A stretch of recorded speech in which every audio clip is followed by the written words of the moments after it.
Hi everyone, welcome back. I hope you're all doing well. So today we are heading to the remote wilderness of Missouri for an incredibly disturbing case. Because back in 2021, a mother of six named Cassidy Rainwater, she just went missing. She dropped off the face of the earth. Until at some point, a few weeks later, some very disturbing images started showing up on the dark web. Very graphic images, might I add, of Cassidy semi-naked, chained up in a locked cage in the middle of the woods. And these images were so disturbing. They were so creepy. Cassidy looked like she had been tortured. She just looked so haunted, like so many horrific things had been done to her. They're the kind of images that you would see and you would question, are they real or not? Because they are just so disturbing. And the investigation soon led back to a creepy minister and his pervert friend, James Phelps and Timothy Norton. They were wrapped up in all sorts of disturbing and weird activity on the dark web, including the possible sale of human meat. And their web of destruction would soon unravel, leaving some major unanswered questions. There is just so many weird things that don't add up in today's case, and that is what we are going to get into today, so let's jump in. I just want to give a huge thank you to today's sponsor, and that is HelloFresh. HelloFresh just makes cooking and planning so much easier. Every Monday morning, I get my HelloFresh box delivered, and it's full of fresh ingredients and recipes for my meals of that week. And when it comes to the mealtime, all I do is pull out the recipe card, pull out the little brown bag and all of my ingredients from the fridge, and I just get cooking. It is so easy, and you get this delicious home cooked meal that is just so simple to cook. And I have tried so many different meals and cuisines that I never would have unless it was for HelloFresh, and I just never get bored of the meals. Before I used to use HelloFresh, I used to get stuck in a rut cooking the same meals every single week, and I would get so bored. But I don't have that anymore with HelloFresh, and I do have my favorite meals from HelloFresh that I check every single week to see if they pop up, like the truffle pasta, still my number one. I still love it so much.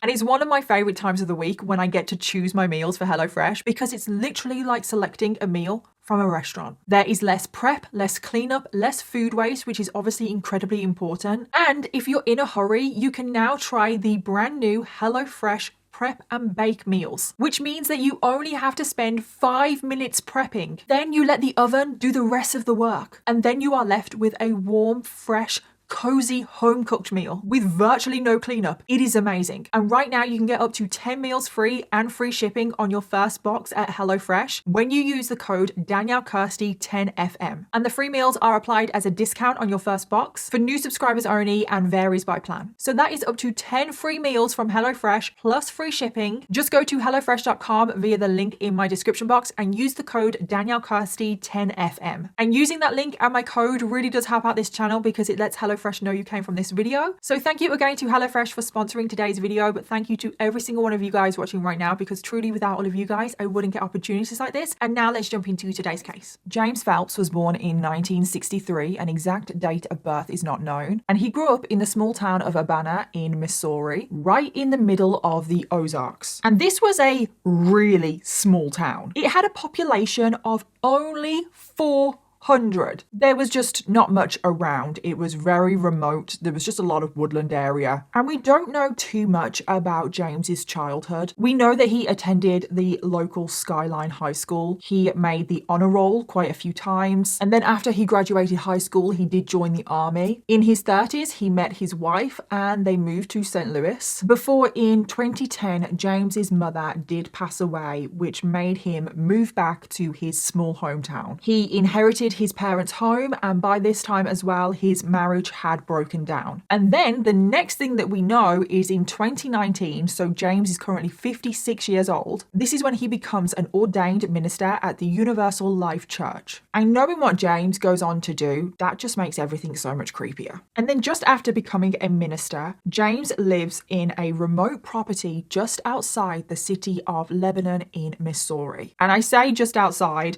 his property is very far from the city, and the exact address is 386 Moon Valley Lane, Lebanon. And oh my God, this is a house of horrors. This is the creepiest house you have ever seen in your life. And it is the kind of place that you actually can't even see on Google Maps. You know, I like to go on Google Maps, and obviously when I put the address in, it's just woodlands. It's just woodland area. You can't even see the house from an aerial point of view. And of course, because it's so remote, you can't drop your little man outside of the house. So I've just seen some images on the internet, and from the images that I have seen, it is so creepy. And it is basically a cabin in the woods. It is the definition of in the middle of nowhere. There is no prying eyes, no one able to see what you're doing, no neighbours, which is the perfect location for what James wants to do. And also, just a quick side note, on the drive up to James's property, I noticed on Google Maps that there is just a field full of abandoned cars. And I'm talking full of abandoned cars, and they have been there since at least 2008. And they are still there to this very day. But it just makes everything about this case, this area, the property that James lives in, the road that he lives on, the fact that it's in the middle of the woods, it's just creepy as hell. And then in 2019, there was somebody else also living in the property alongside James. And that was a man named Timothy Norton, who is very, very important to the rest of today's case. Timothy was born in 1965. He grew up in the same small town as James. They actually went to the same high school together. That is how they are friends. And they have been really good best friends since high school. And they are now obviously adults, and they are incredibly evil people. After finishing high school, Timothy joined the Marines, which is very similar to James because he joined the army, so there's definitely a theme here. He got married at the age of 23 to a 17-year-old girl who was still in the local high school. And then after Timothy left the Marines, he carried out a life of committing petty crime. He got convicted of a number of assaults in the 90s. There was even a time when Timothy thought that it was a brilliant idea to throw gasoline on a wild bushfire. And I don't know why he did this. Like, who does that? But thankfully, the stupid stunt backfired because the canister of gasoline that he was holding ignited and exploded all over himself. So Timothy landed himself in hospital with 2nd and 3rd degree burns. Now that is karma working in real time. And then following this, Timothy's life took a few turns. He did get divorced. He got married again to a second woman, and he just started to let his life really just slip. One thing to note about Timothy is that he had terrible personal hygiene. He had, quote, long, stringy, greasy hair. He also had a weird habit of wearing combat boots 24/7. And I literally mean 24/7. He would sleep in them. Now, I don't know if that is something that he picked up in the Marines, like if that's some sort of like comfort thing to him, I don't know. But he just didn't really shower. He just smelt really bad. And the fact that he's not taking off these combat boots, he just smells. The trailer that he was living in as well at the time was also described as like an actual dump. Every inch of the trailer that he was living in was literally covered in dog feces. Around this time as well, Timothy became quite a heavy drug user. He became addicted to meth, and he also started sleeping around and cheating on his wife. And then one day, his wife came home and caught Timothy in bed with another woman, which led to him getting his second divorce. And I'm just like, who wants to sleep with this man? He doesn't shower. Does he have sex with combat boots on? So now we get to Timothy, and he's now in his late 50s. And this is when he is living at that creepy property with his good friend James. And this is where today's case really starts to take shape now, because it is now 2021. James is currently 58 years old and Timothy is 56. And it was around this time that the pair started engaging in incredibly disturbing behavior. And where did all of this take place? Well, it took place on the dark web. And to be honest, I am surprised that these two men even know how to access the dark web. They don't exactly look very tech savvy, do they? Not that it takes a genius to access the dark web, but it doesn't even look like they can use a computer or the internet. Do you know what I mean? But Timothy and James would spend hours on the dark web, trawling through all kinds of dodgy websites looking at very disturbing things. And they joined like online communities and forums on the dark web. And of course, they gave themselves usernames. Timothy would go by the name Tolnock Tolnos, and James went by the name Platinum Star 1. And what kind of dodgy websites were they accessing on the dark web? Well, a lot of the stuff that they were accessing was illegal sexual material. They were both into incredibly violent pornography, the kind of stuff that you can only access on the dark web. Unfortunately, probably videos where there isn't consent going on. They also like to look at indecent images and videos of children. So yeah, there are a bunch of pedophiles as well. And they would download all of these images and videos of children onto hard drives so they could look at it anytime they wanted. They are sick and twisted.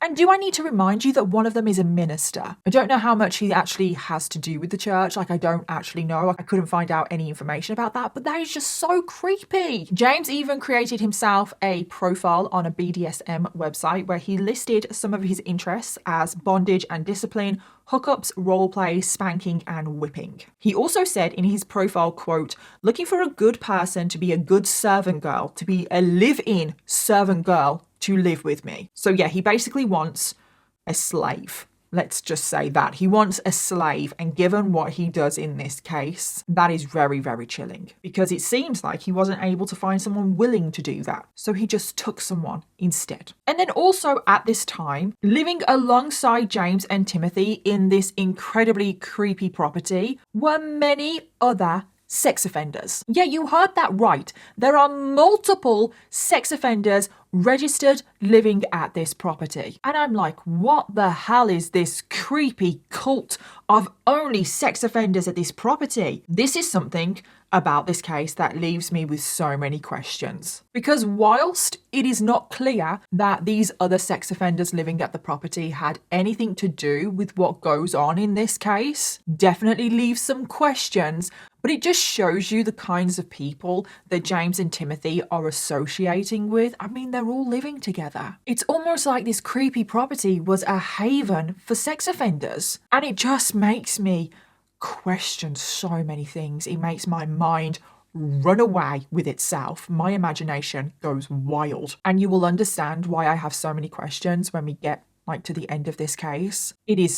It hurts my head. But at this point, James and Timothy, they were now so close. Since they had lived together in this property, they had become almost like brothers. They actually started referring to each other as brothers. And their behavior, especially on the dark web, is incredibly creepy, perverted, illegal, but it gets worse. It gets creepier and creepier. Because after immersing themselves in the dark web of all of this disturbing activity, what happens next? Well, fantasy just wasn't cutting it anymore. They wanted to turn their fantasies into a reality. And obviously their fantasies were mainly surrounded having a slave, having a woman be at their beck and call to do whatever they wanted. And they wanted to actually turn this into a reality. They started to try and come up with a plan of how they could lure a woman back to their creepy cabin in the woods. They literally would have brainstorming sessions about how they were going to do this. And they thought to themselves, well, we need someone vulnerable. We need someone that is going to be easy to lure back. And they concluded that a child would actually be easier and more vulnerable to lure back to their cabin in the woods. And they decided on an age range between 12 and 14. They wanted to target children, which doesn't really surprise me with the kind of material that they are accessing on the dark web. So again, they are now brainstorming, going back and forth on how they are going to lure a child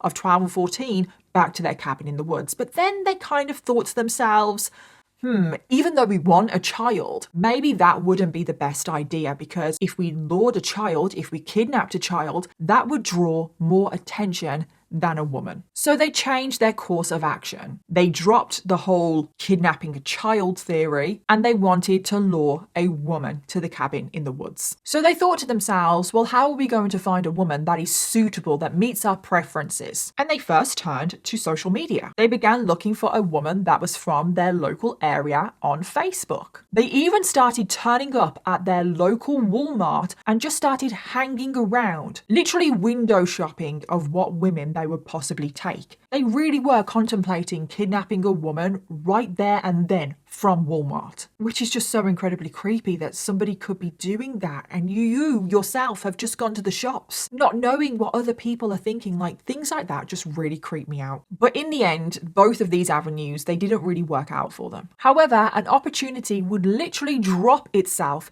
in James's lap because James befriended a woman called Cassidy Rainwater, and things will go downhill incredibly quickly from here. Cassidy Rainwater was born on the 9th of June 1988, making her 33 years old at this point in time. And she had grown up in Lebanon in Missouri with her parents Clifford and Tracy, as well as her 3 brothers and 1 sister. And Cassidy was just described as having the biggest personality. She was very outgoing, she was a fun person to be around, and she just enjoyed having a good time living her life. She also had a huge passion for poetry and singing, which she started at a very young age. She went on to attend the local Harrison Hill High School, where she met a boy called Ben. And then after Cassidy graduated, this is when Cassidy fell pregnant for the first time, and the father was Ben. But it seems like they weren't together. It seemed like their relationship was a little bit rocky because Cassidy had some legal problems with him, and she ended up taking him to court when she was only 17 years old to get him to pay child support, which he did in the end. He started paying $200 a month. However, it wasn't too long until Cassidy realized that it just wasn't the right time for her to be a mother, and she did place the child up for adoption. And then around a year later, this is when tragedy struck for Cassidy, because one day in April of 2007, so Cassidy is 18 years old at this point, her mom disappears. She just completely vanishes, like without a trace. She drops off the face of the earth. No one had any idea what happened to her, and this is eerily similar to what goes on to happen in this case. And apparently Cassidy's mom, Tracy, had just completely disappeared when she was looking for arrowheads in a nearby field, which is something that she liked to do. It was a hobby of hers. So it's not like this was unusual for her. She was doing something that she regularly did, but she just went missing, and she was missing for a whole year. The police were no help. Cassidy was left in complete limbo for a whole year, not knowing what had happened to her mother. And then just over a year later, in May of 2008, a farmer in a nearby field was out spreading fertilizer when he came across a pair of shoes and human remains. And the remains, of course, were unfortunately Cassidy's mother, Tracy. So Tracy's death had now been confirmed, which must have been so devastating for Cassidy. And the fact that it went a whole year without her mother being found, I just feel like if people had just done their job, surely she would have been found a lot sooner than that. But Cassidy's mom's disappearance and death are incredibly suspicious, but it still remains a mystery to this very day. No one knows what happened. I mean, you would assume that she was murdered, but how or by who? Nobody knows. So after this tragedy, Cassidy was able to rebuild her life. And over the course of the next decade or so, Cassidy went on to have 5 more children. These were with different fathers. Cassidy's life could be quite unstable at times. However, she loved her children more than anything, and she would do absolutely anything for her children. She adored them. And then later she met a man named Zachary, who I do think is the father of at least some of the children. And they married at a local church. However, by the time we get to 2021, which is when this case takes place, it seems like Cassidy had hit a bit of a rough spot because she was no longer living with her husband, Zachary. They were still married, and it's not clear if they were going through a divorce or not, but they were just separated. And Cassidy was going through one of her spells of homelessness, whilst still trying to raise at least some of her children. And it is in early 2021 where Cassidy meets a man named James Phelps. And as you guessed it, it would soon all end in tragedy. Because in July of 2021, it was known that Cassidy hung out with James Phelps quite a lot. She started visiting his cabin in the woods more and more. It is thought that she actually eventually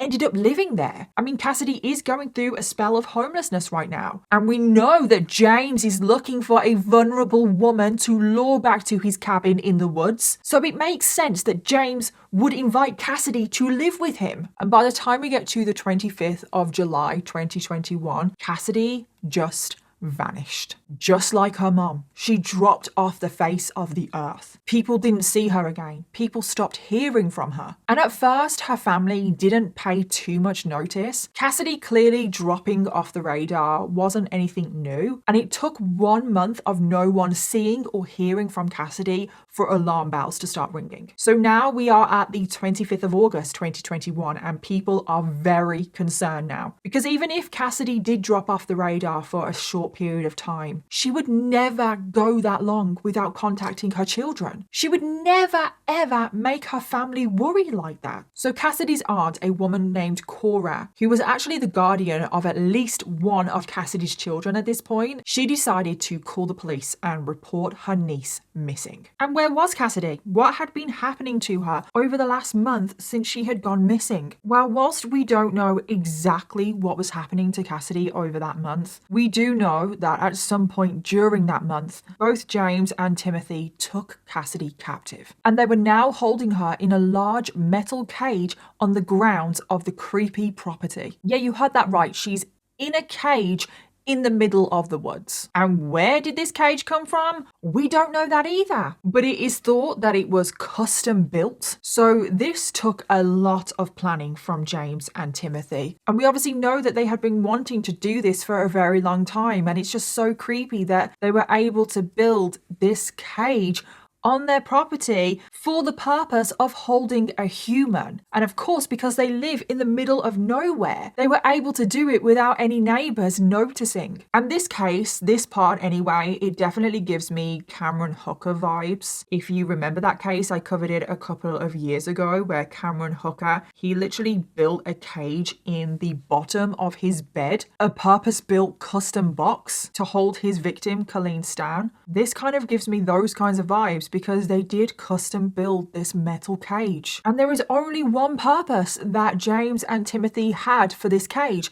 and that was to hold a human. Now, for exactly how long Cassidy was held in this cage, we don't know that either. But what we do know is that when Cassidy was being held in this cage, James and Timothy had this sick and twisted idea to start taking photos of her. They started tearing the clothes from her body. They would take photos of her whilst she's half naked in this cage. They also began torturing her. Cassidy had visible injuries in the photos. She looked haunted. She was just in a terrible state. And I have not seen these photos. I have no interest in seeing these photos. I have just read descriptions of them. But what did James and Timothy do with these photos after they had taken them? Well, of course, they uploaded them on the dark web. They were a part of a lot of communities on the dark web, and they were probably posting in their little forums, talking to everybody about what they were doing to Cassidy. And now they were publishing these photos of Cassidy on the dark web. They were now creating their own violent pornography images for others to now view. And based off of the nature of some of these photos, it can only be assumed that James and Timothy were also sexually assaulting Cassidy as well. Possibly over and over again in this metal cage in the middle of the woods. It is just so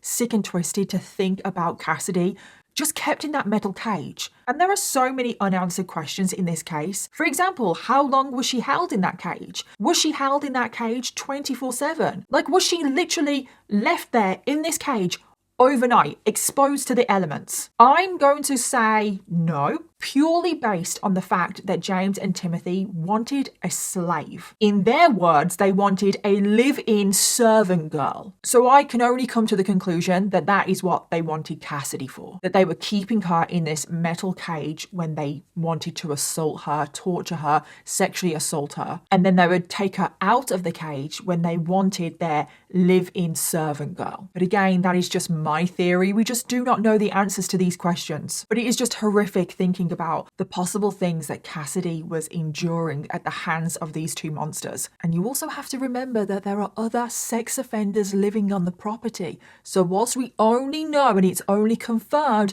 that James and Timothy were assaulting Cassidy, Who knows? So now we get back to the 25th of August 2021, and this is when Cassidy's aunt, Cora, has first reported that her niece is missing to the police. And the police asked Cora who was the last person that Cassidy was known to be in contact with. And who did her aunt say? Well, Cora told the police that Cassidy had been in contact with a man named James Phelps. She saw Cassidy get into a silver truck with James Phelps, and that is the last time she ever saw her niece alive. So the police were like, okay, well, we need to go and talk to this James Phelps. So the police head over to the creepy cabin in the middle of the woods to talk to James Phelps. They knock on his door, James answers, and James pretends like he's got nothing to hide. He pretends like he's an open book. He is polite to the officers. He answers all of their questions. And the officers inform James that they are there to perform a welfare check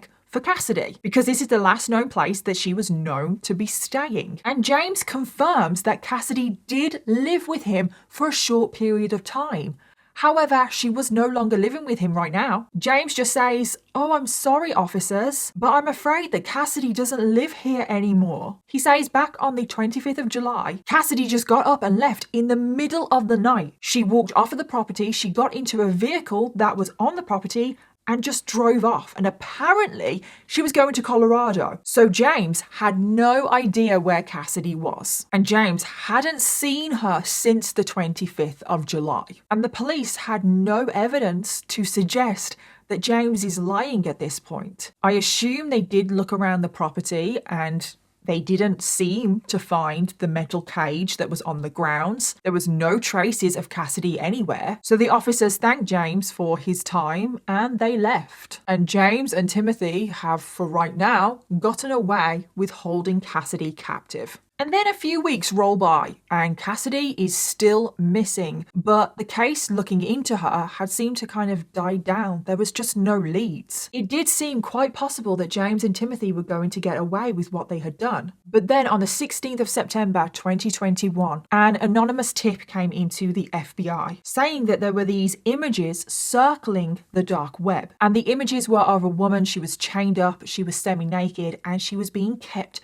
in a large metal cage. And the FBI looked into these images immediately. They wanted to identify if these images were real, and if they were real, who was the woman in the image. So first of all, they verified that the images were real. So now they needed to identify the woman that was in these images. They started trawling through missing person databases. They guessed at possible times and areas of when and where these photos could have been taken. And they tried to match up the areas that they thought these images were from with missing people from those same areas. And miraculously, the FBI came across the missing person of Cassidy Rainwater. They pulled up her information, and based on her photo, they realized that Cassidy was the exact same woman that was in these images circling the dark web. So the FBI contacted the local sheriff's office to tell them what they had found. And the local sheriff's office realized that they needed to search James's property another time. So they immediately obtained a search warrant for the property. They also obtained a warrant to search through electrical devices that James owned. So when they arrived at the property, they immediately seized James's cell phone, and there were at least 7 images on this device of Cassidy Rainwater. The very images that had made their way onto the dark web of Cassidy in this metal cage, semi-naked. She has clearly been tortured and assaulted, and the officers were absolutely stunned by these images. I mean, you just don't come across these kinds of images every day. And obviously this was more than enough evidence to arrest James right there and then on the spot. So he was immediately placed in handcuffs. But do the disturbing findings stop there? No, unfortunately they don't, because things are about to get much, much worse. Because police are obviously now thoroughly searching the property. And this is when they find meat hooks hanging from the ceiling. And they thought to themselves, what the hell is going on here? Why are these random meat hooks just hanging from the ceiling? But next to these meat hooks in the middle of the room was a large, deep freezer, and police were terrified about what they might find inside of this freezer. They slowly opened up the freezer, and their worst nightmares were confirmed, because inside the freezer were multiple packages of human remains. And on each package, there was meticulous detail. For example, the date that the remains had gone into the freezer. They had the names and the body parts written onto these packages. And one of these packages of human remains was the date, July 24th. They were even vacuum sealed, these packages of human remains. Someone had gone through a lot of effort to prepare all of this. It makes you wonder if they had done this before. Police confronted James about these suspected human remains and actually asked him, are they human remains? Because just because it says so on the package doesn't mean that they actually are human. And I don't know how true this is. I couldn't find any official sources, but there are rumors that James just looked up at the officers with a big smile on his face and just said, yes, I actually served barbecued human ribs to an unsuspecting neighbour yesterday. James is literally acting like Sweeney Todd. There are even rumours, again, nothing confirmed, just rumours, that James said to the officers, hey, do you remember that sandwich that I was eating when you bust into my property to arrest me? Well, that was human meat as well. And I'll just...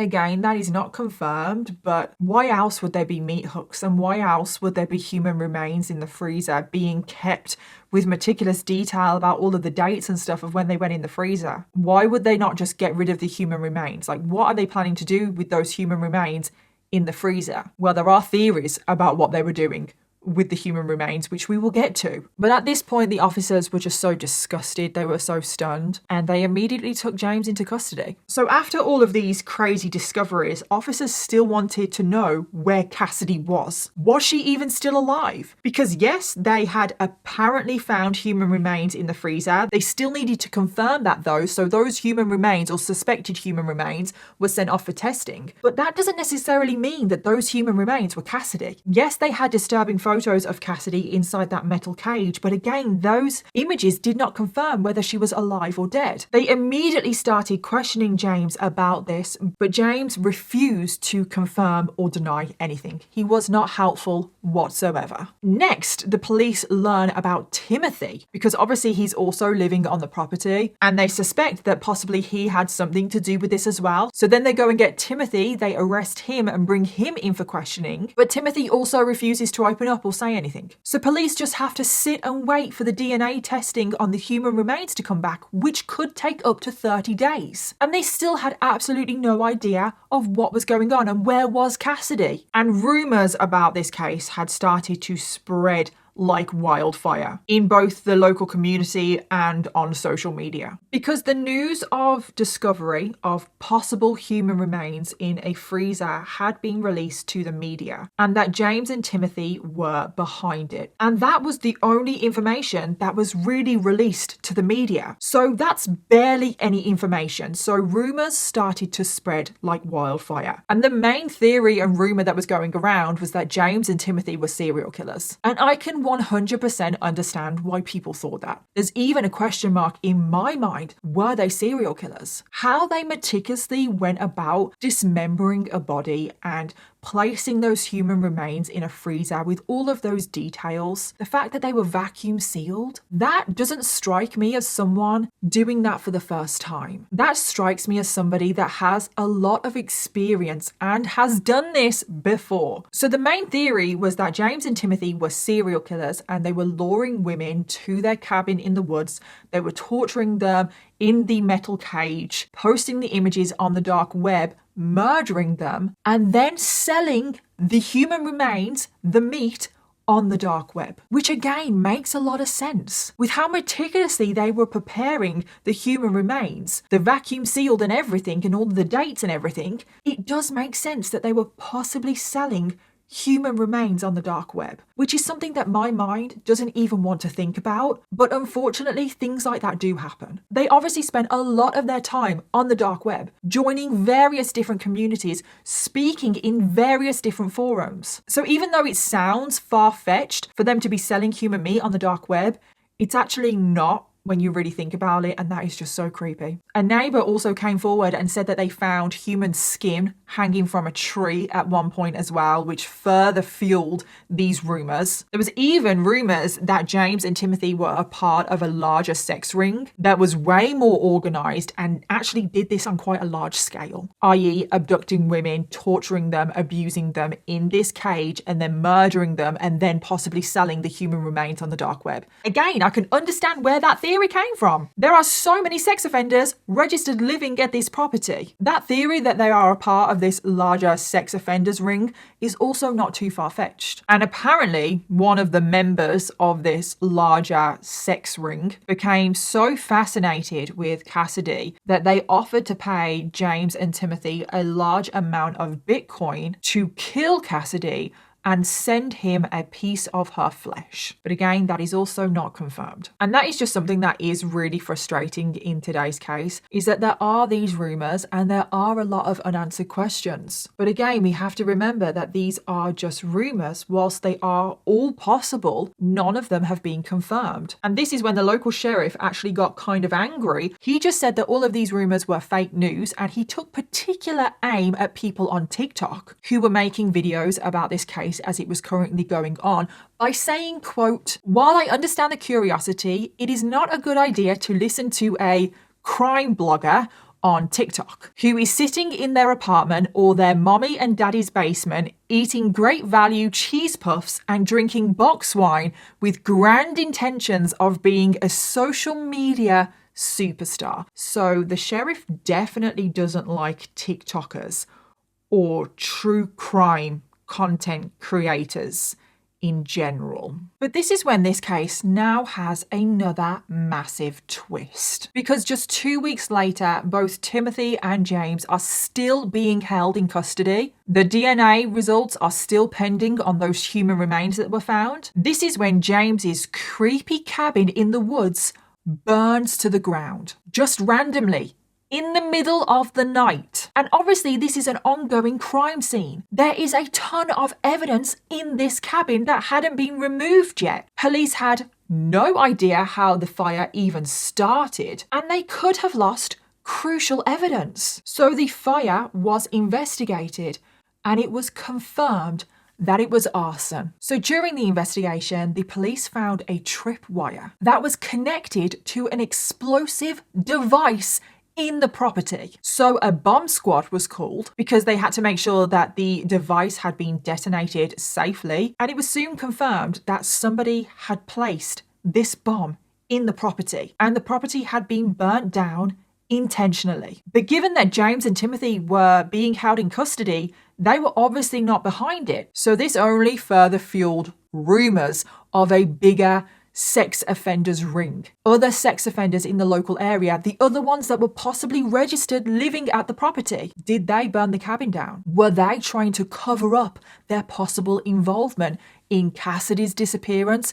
Maybe others. It is just all very suspicious. None of this is adding up at all. What the hell was in this cabin that someone placed a bomb in this cabin to trip and burn the whole cabin to the ground? And at this point, Cassidy's family were just hoping and praying that Cassidy was still alive. But sadly, this was not to be, because in November of 2021, 6 weeks after James and Timothy were arrested, the family received the devastating news that it was confirmed that the human remains that were found in the freezer belonged to Cassidy Rainwater. But not just that, over 200 pieces of evidence were collected from the cabin, clearly before it was burnt down, and they were all linked to Cassidy, such as traces of her blood and other DNA evidence. So police had the awful job of informing Cassidy's family that Cassidy had passed away, and she was only 33 years old, and she had 6 children. It's just so devastating. So originally James and Timothy were only charged with kidnapping. Well, this was now upgraded to also include murder. Police started grilling them even further, determined to get a confession out of them. And finally, after the pressure was really put on them, this is when Timothy eventually cracks, and he goes into a full confession of what actually happened to Cassidy. Because one evening in that month where Cassidy had gone missing, this is when James went over over to Timothy, and Timothy was currently asleep in his truck. James knocked on the truck window and told Timothy that he needed his help. And he told Timothy that it was finally time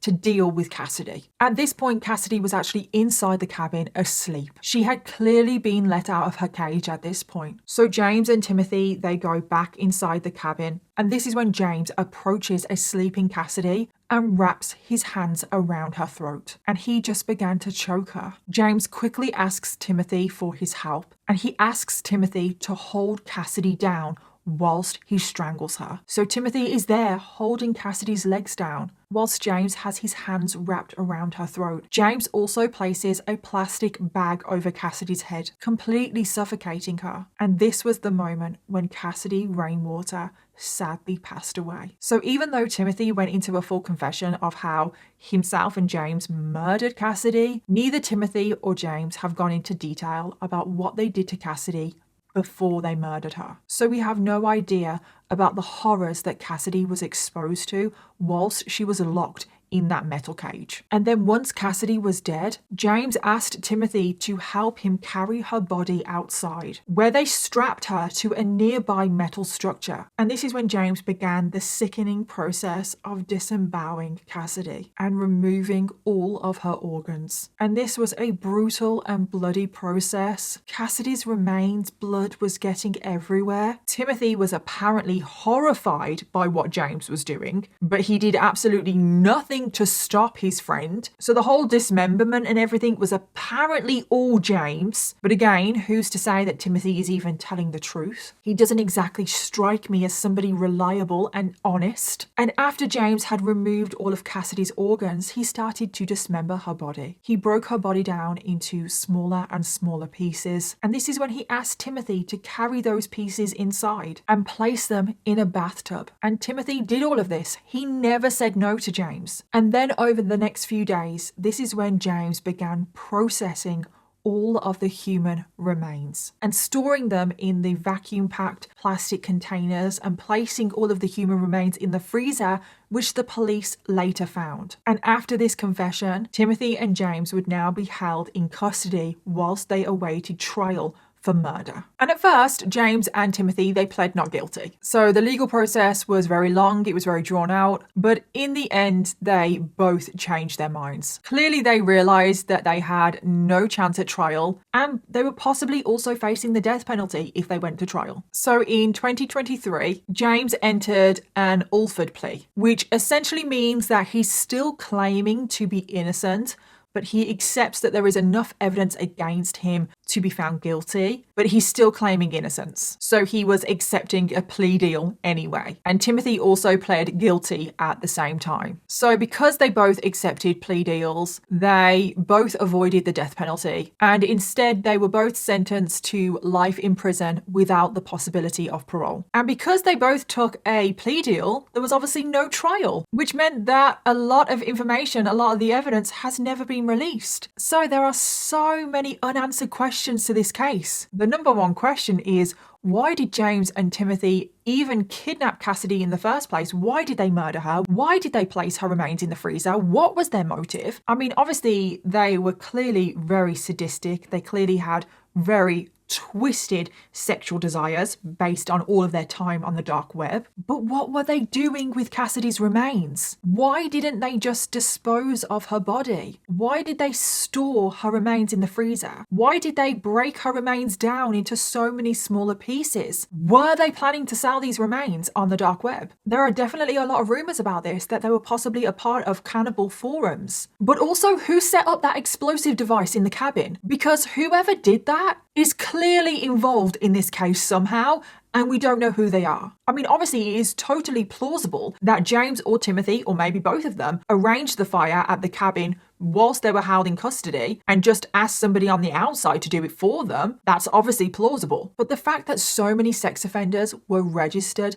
living at that property, it just makes it so suspicious. Were James and Timothy a part of some sort of large sex crime ring? Again, that is totally plausible. They were living in the middle of nowhere. They could have been able to be a part of something like this with no one knowing. Also, I feel like I need to remind you all that James is a minister. Doesn't really seem like a minister to me. And the biggest question that I have is that one of the human remains that were found in the freezer were labeled with the date the 24th of July. Now, this is the biggest question that I have because Cassidy was last seen on July 25th, one day after that meat was marked. So why was that human meat labelled July 24th? Did James or Timothy just get the date wrong? An innocent mistake? Or do those human remains belong to somebody else? Are there other potential victims in today's case? It is obviously only speculation, but I believe that there could be more victims of James and Timothy. They could have quite easily gotten away with murdering more women. And just the meticulous way they went about disposing of Cassidy's body, it doesn't strike me as people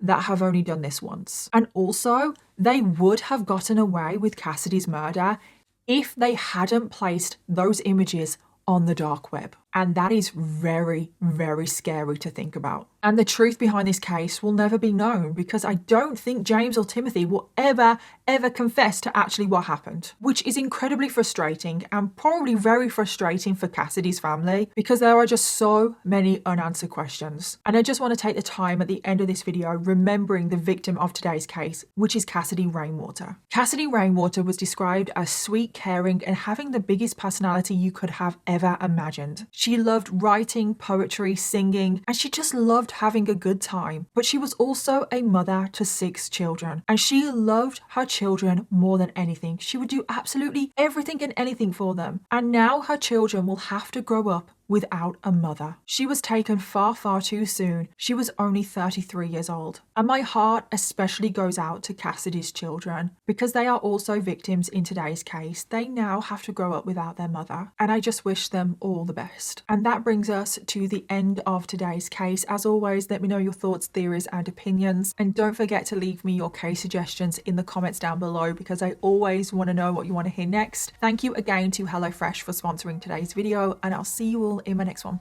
Bye.